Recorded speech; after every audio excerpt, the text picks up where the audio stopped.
Hi, I'm Catherine with No Waste Lafayette, and here today with me is Leonard Netterville.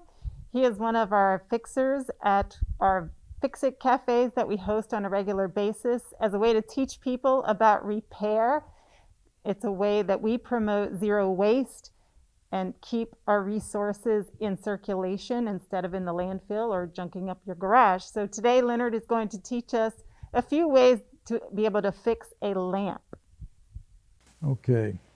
The first thing to deal with your lamp, if it's not working, is to check the bulb, obviously. Just put another bulb in, see if it works. That's kind of intuitive. The next thing to do is make sure you have power at your outlet. And you can do that by plugging another device in, or using a multimeter to check it, or using a non-contact tester that you can pick up at a Home Depot or a Lowe's and see if you have power. Once you've decided, okay, there's a problem with the lamp, it could be one of several things. The little plugs right here, the molded on plugs sometimes fail. The switches is the most common thing to fail. And the way you repair that is you've got to take the socket apart. There's a spot that says press here, and thank goodness they're hard to do because that keeps them together. Then when you pull them apart, this part comes out. And this is what you're going to hook to the wires to.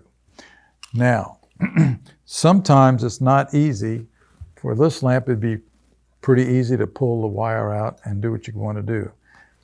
Right here, you're going to have to unscrew this socket because it's a threaded rod that's in here, and you have to undo it. And there's always a logistics problem with the wire being twisted, so you're going to have to figure out how to do that.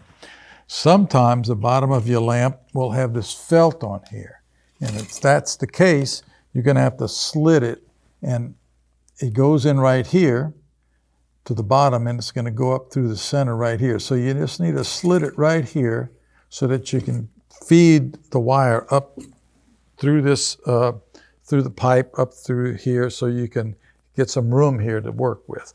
Or you may need to pull the whole piece of wire out and put a new piece in. Now the best way to put yourself a new plug and wire on there is to get it a little extension cord like this. And then you take the female end and you just cut it off like that. And then you split it and tear it apart a little bit. And then what I always like to do is tie a knot in this thing. You're going to have to fiddle around with it a little bit to make sure you get it right. But by doing this, you keep it from pulling out of the socket area here. The other issue you have to look at is if you look at your plugs, there'll be a wide tongue here and a narrow one. The wide one is your neutral, and the narrow one is your hot. There's no positive, negative. They both have 110 or 120 volts on them, but this is a neutral. It's tied to ground, and this is your hot.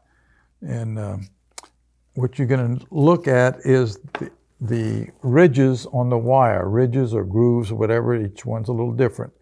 And the one with the most ridges on it would typically be the wide prong, which is your neutral. And the other side would be your hot, the narrow prong. And it's important because, number one, when you plug it in your outlet, you can only plug it in one way, and your outlet is wired so that it accepts this plug properly. And then what you're going to have to do is strip your wires back. You can use a tool like this, or you can get a little pair of diagonal cutters, they call them, small ones or large ones, and you can just strip it back a little bit. I prefer to use this because it doesn't clip the little copper wires in there. This is stranded wire, so when you strip it, you're going to see all the little strands in there, and you need to make sure they're twisted good. And I'm going to strip the other side. Sometimes they're different color wires, but I don't think this is going to be the case here. Come on, you.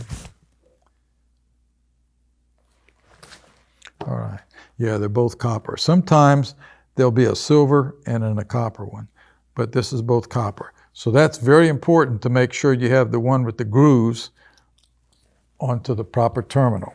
If you look at your sockets, this one's a better representation. One will be brass and one will be a silver color. And the brass side will be your hot. The one with the grooves will go in the silver, and the one without the grooves will go in the brass. And when you put them on there, it's really important to put them on properly. Let me get a Phillips. If you look at an older one, an older outlet like this, you're going to see that it's a flat blade screwdriver, a screw in there, and you need this type of screwdriver. The newer ones are Phillips screws, Phillips head screws, and you need a Phillips screwdriver. So if you take this and loosen it up, like that. All right, so I'm going to put it on the screw in this direction, and then I'm going to tighten up the screw. So when I tighten it, it's going to be pulling the wire in the correct direction. It won't be trying to shove the wire out. This is not a very good connection here. You need to make sure all those wires go around that screw post. So twist them good and tight, and bend them in the right direction. Then put them around your screw, and then tighten it up.